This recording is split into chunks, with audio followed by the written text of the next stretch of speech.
Well, good afternoon. And thank you to Pamela, the Wilhelm Pietersma, who's the store manager for London Drugs, Shandon Saga, who is a London Drugs pharmacist, and everyone at London Drugs for hosting us here today. I'd also like to thank Margaret Wing, CEO of the Alberta Pharmacists Association, for joining Minister Jason Copping and me for today's announcement. For months, I heard gut-wrenching stories from frustrated parents who can't access children's pain and fever medication for their young ones.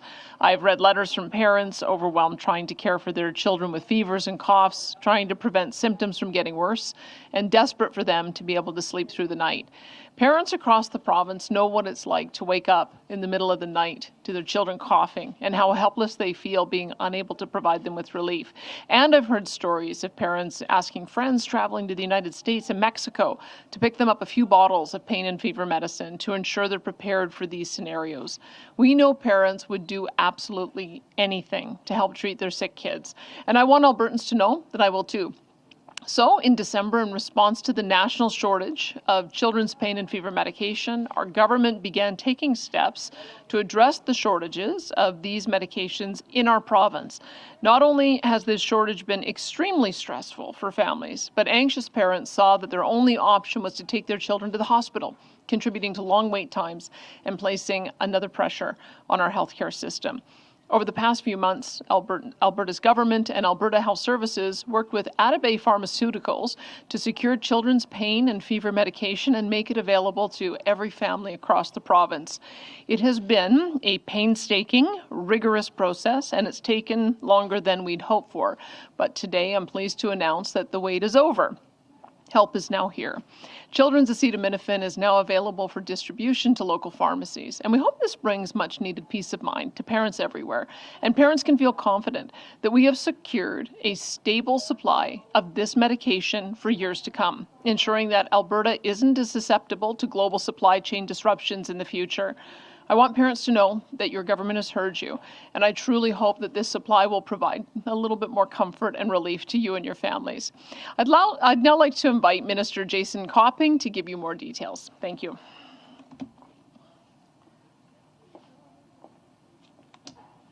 Well, thank you so much, Premier. As the Premier noted, we are pleased that Alberta families now have access to a steady supply of Parol brand children's acetaminophen and can better care for their sick children at home. We have received about 1/3 of our total Health Canada approved shipment of 750,000 bottles of Parol brand medication.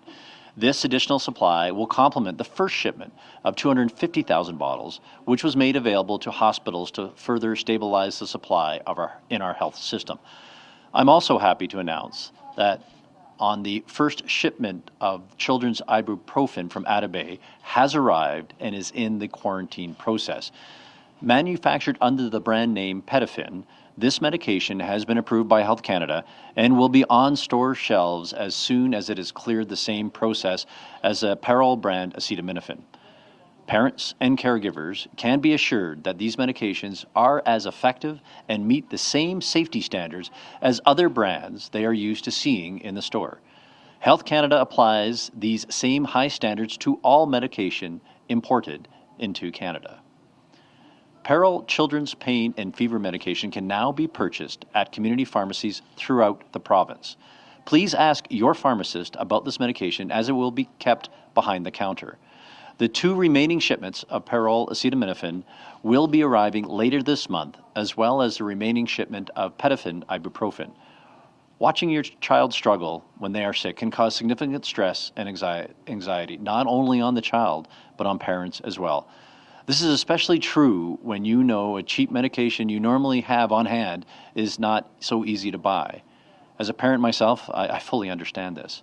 So I want Albertans to know that their government took the actions necessary to ensure a stable supply for as long as the worldwide shortage will last. Parents can be assured that Parol and Petafin will be available where and when they need it. Together, we believe these shipments will serve the needs of parents and caregivers in our province for as long as the shortage lasts.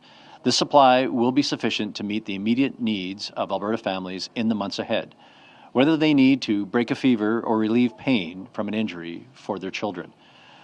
I hope the knowledge that this medication is available right now relieves the worry and frustrations parents have been experiencing. I recognize it has been challenging for everyone, and it has taken a little longer than we hoped for it to arrive. I know that today's news makes the days ahead easier, and worrying about having access to these over-the-counter medications is now a thing of the past. So with that, I'll now turn things over to Margaret Wing, CEO of the Alberta Pharmacist Association. Thank you. Margaret?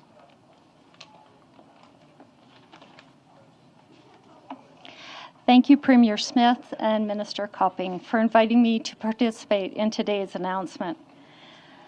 Probably the last thing a parent of a sick child wants to hear is that there isn't any medication available to treat their child's pain or fever. Over the last several months, this has been the reality faced by many parents, not only in Alberta, but across Canada, as pharmacies continue to face medication shortages across many categories of therapeutic products, children's acetaminophen included.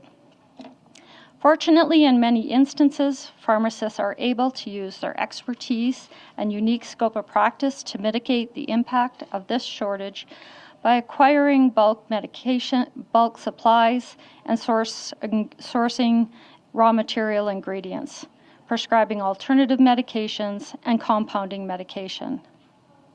These are just some of the many ways that parents and caregivers in Alberta benefit from having a pharmacist that is able to meet some of their primary care needs at the local community level. While currently the supply of some of the pediatric medications has stabilized, however, we're still experiencing some areas in the province where these medications are still hard to find, and there are supply challenges and inconsistencies in stocks. So certainly today's announcement helps greatly. I'd also like to thank and acknowledge Alberta's 6,000 pharmacists who are out there meeting many primary patient care needs and who continue to manage medication shortages by finding alternatives and who provide an additional point of care for access for those Albertans that cannot otherwise find healthcare providers. Thank you, and I'd like to introduce Shandon, the pharmacist here, who would like to tell you a little bit more about the medication. Thank you, Margaret. So since the latter half of last year, as I'm sure many of you are aware, there's been a supply chain issue. There's been shortages of fever and pain medication for children across the board. As pharmacists on the front line, we've seen it firsthand where we've had parents coming in stressed and frustrated where they can't find the medication that they need to treat their sick children. And it puts a strain on a lot of our hearts because you see them coming in and there's not a whole lot that we could do. The nice thing, though, is here within Alberta, as pharmacists and frontline caretakers, we have a unique scope of practice that allowed us to provide them with alternative regimens, getting compounded medications formulated. So we did have a lot of flexibility and ability to try to help them as much as we can, but there was only so much we could do without having the stock there. So as you can imagine, us being accessible as well allowed us to help patients as much as possible. We were getting questions from the time that we'd open to the time that we close, whether it was a weekend, an evening, it didn't matter. You could probably ask every pharmacist in the country what the number one question they received during this time was, and it was, do you have any children's Tylenol or Advil? And unfortunately, a lot of the times the answer was no. So having another supplier come in, someone like Peril, so just to show, this is what the bottle looks like there. It's just a little orange. We'll open it up. The nice thing is, so it does come with, you've got a glass-resistant bottle, and then you also do get a little dosing syringe as well, so that's what it looks like. At the same time, so if people do feel uncomfortable using these type of dosing spoons, don't hesitate. You can always come in and speak to pharmacy staff. We have oral syringes that you might be a little bit more used to using, and we can provide you one of those as well to try to make it a little bit easier for you to provide this to your children. At the same time, we've also got signage. So at each pharmacy, you'll be able to see a sign like this, and that should let you know that, hey, you know what? Pharmacies do have the stock that you require. The main benefit here, again, is you're not going to have to deal with sick children and stressed out parents. And it's always nice to know that there's something that we can do and we can try to reduce restrictions. There's not going to be limits anymore in terms of one bottle per patient. So an announcement like this is huge in providing children and parents with the relief they need.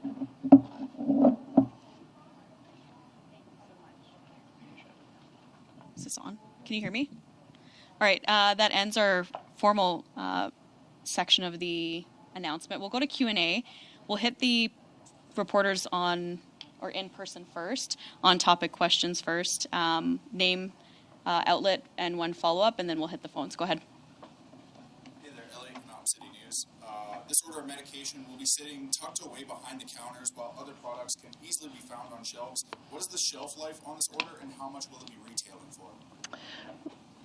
So the shelf life is 2 years on the order. We made a commitment to Alberta that it would be in the range of what you're paying for, what they're paying for right now. The actual final price will be actually nailed down by the pharmacies themselves, but the government will be subsidizing the bottles and in terms of the cost to make sure that it's in the same price range. Okay, so after those bottles are sold, then how much will the taxpayers be fronting for this? Yeah, so the total, we haven't nailed that down yet. The total cost, as we indicated in estimates, would be $80 million on the expense side. Now, but when you take a look at the actual cost, we're subsidizing ballpark figures, 50% of the cost of the bottle. So give you a frame of reference, around $14 is the total cost. There will be $1.5 million for Alberta. The rest of the order, we are in conversations now with other provinces to see what they need, and so we'll be able to get revenue from them should they choose to go forward with this. So we'll have to go work through that. Plus, there's other opportunities for us to be able to defray the cost. So I haven't got all the dollars associated with that right now, but we will continue to work to minimize the cost. But what's really important here is we know we need it, and we heard this loud and clear from Alberta parents, is that needing to have access. We have a supply now, and we have a supply now for a couple of years. The supply chain still remains uncertain, even though the federal government did bring in some more bottles. It quite frankly isn't enough. I was just in the store in Calgary and still had to go behind the counter to actually pick up a bottle of pain reliever. So there still is demand for that. What's important is that we get into the hands of Albertans, and that's why I'm so pleased that the shipments have arrived and now they've hit the stores. Brian Thompson, Alberta Views Magazine, this time around. I'm working on a story about the Liability Management Incentive Program. Oh, yeah. And do you understand why someone could look at this and see a conflict?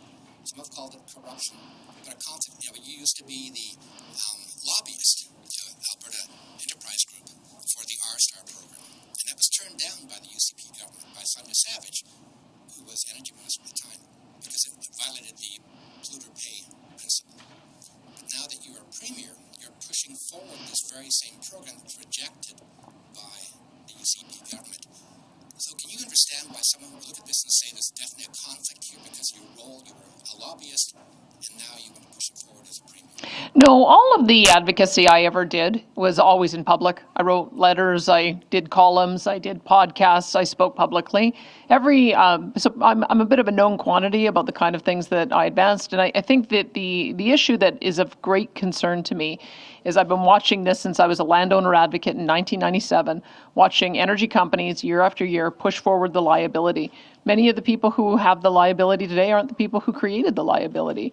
And here we are with thousands of wells that are inactive, have been inactive for decades, and has no real plan to clean them up. So that's been my overriding concern, is how do we make sure that landowners can have the certainty that these inactive well sites are going to be cleaned up. So there's a couple of things that has happened in the meantime. Number one, there was $1 billion that came in from the federal government in the site rehabilitation program, which unfortunately still did not address the worst well sites.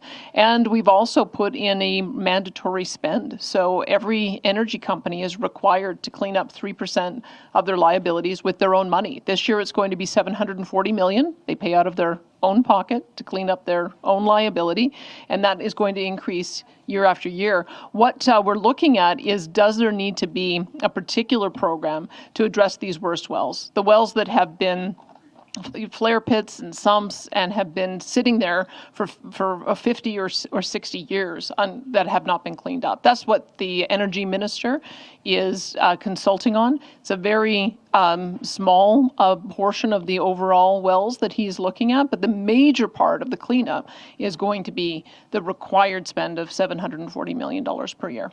Will this program be an election issue for you? Will you push this during the election campaigns? I imagine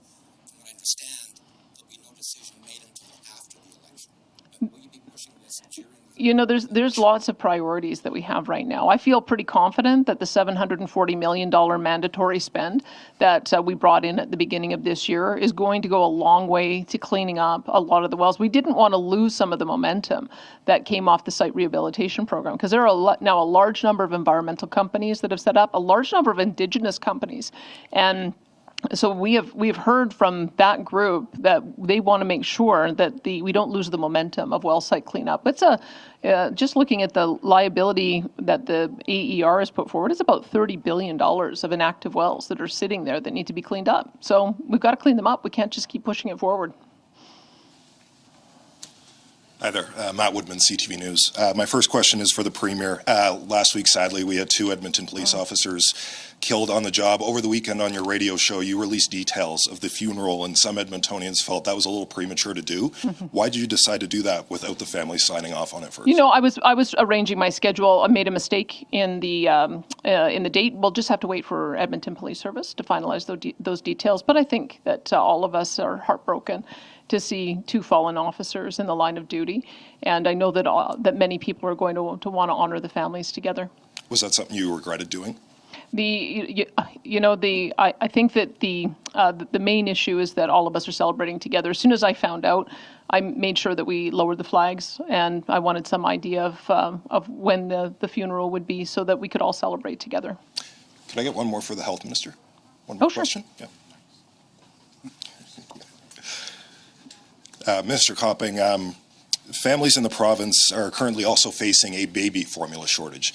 Is there anything the province is going to do possibly similar to this acetaminophen announcement that you're going to do to try and help shore up that shortage? Yeah, we're currently working with the federal government to understand the impact of that. We haven't made any decisions yet at this point in time, but we're working with the feds to make sure that they can do that. And I would like to comment out to Alberta parents. If they have concerns and they can't find it, online, call 811. My understanding is that you could speak to a dietitian, so who can also give you some other options. And I've been told as well that AHS is looking at seeing if they can develop a list to say, okay, here's where we know it is, but we continue to work with the feds, and we'll take it from there. Thanks. All right, operator, let's go to the first caller. Thank you, Rick Bell, Calgary Sun.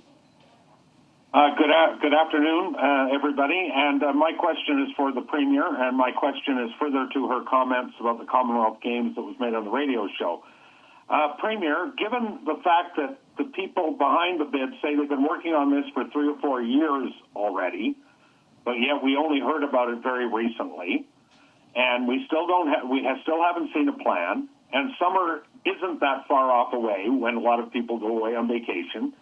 And it seems like a very much a rush job to get approval for this particular games proposal, which we haven't even seen anything about. So what is your sense of that? Because they told us when they rolled this out in Calgary that they've been working on it largely since after the failed Olympic bid. And yet here they are, they still haven't provided us with anything, and it's making it more and more difficult to have a plebiscite because of that. As I understand it, the former premier had given a memorandum of understanding that that the government would consider looking at a proposal, but it was sort of contingent on what happened in Hamilton. Hamilton was the bid that was being considered first, I think, by the Canadian committee that determines what the preferred bid is. Hamilton didn't go ahead, at which point we fielded some inquiries. We understood that Calgary was interested in putting forward some money to see the bid go to the next stage. Edmonton was interested in putting forward some money to see it go to the next stage. The national partner was making this the preferred bid, and so they were prepared to put forward $2 million. So it was really up to us, and I tend to like to see a proposal before I make a decision on it. I think most Albertans do too. So we wanted to make sure that they had at least the initial amount of money so that they could scope that out, tell us what it looks like, tell us what the event centers are that they're going to need to upgrade, tell us what the potential revenues are, tell us how many what the future benefit is going to be. I mean, it has to be a really solid business case, and that's what we're looking for. We felt like since there seemed to be so much enthusiasm from Calgary and Edmonton to proceed to this next stage of looking at it, we felt like it was at least worth it to take a look. So that it's back in their court now, and so I'll be interested in seeing the business case, and it'll be up to Albertans to give us the feedback on whether they think that it's going to be good enough. And I think we just should keep an open mind as they go through the process. Okay, and that segues to my question. I'm just having flashbacks as you're speaking, Premier, about the idea of enthusiasm. There was such enthusiasm in Calgary, overwhelming for the Olympics, and when it actually went to a plebiscite, as you know, it was more than 56% saying no. So I just wonder whose enthusiasm it was that we were being told about. But that being said, would you be comfortable signing off on an allocation of provincial taxpayer money without, we're not talking about citizens having some 8 o'clock at night input at some little open house. We're talking about citizens having a vote, not feedback, a vote on this. Would you be comfortable signing off if we weren't able to, or we weren't going to get a vote? Well, I need to see what the answer was for the former premier a few years ago. Yeah, well, I have to see what the numbers look like. This is a joint bid between Calgary, Edmonton. I think it involves Sutina, perhaps Enoch, also Canmore. So there's a lot more municipalities involved, which I think creates a little bit more of a complication. But of course, they'd have to make a solid business case, and we'd have to see that the public was behind it. That's going to be pretty key. We wouldn't want to go forward with something that doesn't have broad-based support. And so I just want to see what the details look like. And they've got a lot of work to do. And so I'm looking forward to seeing what the report looks like. All right, operator, next caller, please. Thank you. Matthew Black, Edmonton Journal. Oh, hello, Health Minister. These drugs you're unveiling today, they're coming from a Turkish company. Can you tell me how many other bids there were for this contract? Yeah, so they weren't other bids. We actually went out looking for supply, and this was the only company that we can actually secure supply, because there's a shortage around the world. And in fact, we are the only external contract that they have actually signed outside of Turkey. My understanding is they actually, this is the contract they're willing to sign and move forward with it, but they're not willing to do additional production outside of this agreement. So this was one that we went looking for because we knew there was an issue associated with supply. We knew we needed to actually get it as quickly as possible. And thanks again to the folks at AHS for reaching out, finding the supplier, and then making this agreement. Do you have a follow-up, Matt? The minister mentioned the $80 million cost. You previously said $10 million of that is for administration, transportation, and waste disposal. I was curious, what waste are we disposing of, and why does it seem to cost so much? Yeah, so the $10 million is overall in terms of the cost to bring it in, and also because there's shipment costs associated with all of that. The actual $70 million is associated with the actual product itself, and then there's some estimates that have been given in terms of if we actually can't be able to sell it, but that's at a very high level in terms of that. The vast majority of my understanding of that is actually shipment costs. All right, operator, next caller, please. Thank you. Sarah Reed, Global News. Hi there. Thanks for taking my call. My question is for the Premier. Just with regards to the federal government announcement this morning regarding the Curl leaks. So First Nations and Environment and Climate Change Canada now saying that the seepage is harmful to fish and that it's gotten into the ecosystem. You mentioned the other week that there is no concern and that wildlife, drinking water, things like that have not been impacted. I guess, are you able to speak to where you're getting that information? Because now I guess First Nations and the federal government are saying otherwise. Well, I can read to you from the federal government's press release. Sampling is underway by multiple parties, and recent tests to date show the water is safe, potable, and meets Canadian drinking water standards. Indigenous Services Canada is working with First Nations communities and partners on the provision of water. I think some of that is because there's so much misinformation that is out there that it has created a certain level of anxiety. I note that they're having mental health supports as well, and that is exactly what we wanted to avoid. I put pressure on the company and AER to get out there very quickly after I discovered this to make people know that their drinking water was safe, because I know exactly how concerned people are to believe that there might be something wrong with their drinking water. So I think now, unfortunately, when you don't have clear communication and misinformation gets out there, I think now there's going to be a lot of additional work that is going to be needed to assure these communities that their water is safe. I noted that Minister Guilbeault deleted a tweet last week after he was told it was inaccurate, because the testing has shown that to date that there has been no leakage into tributaries or into water systems, and therefore no impact on wildlife and fish.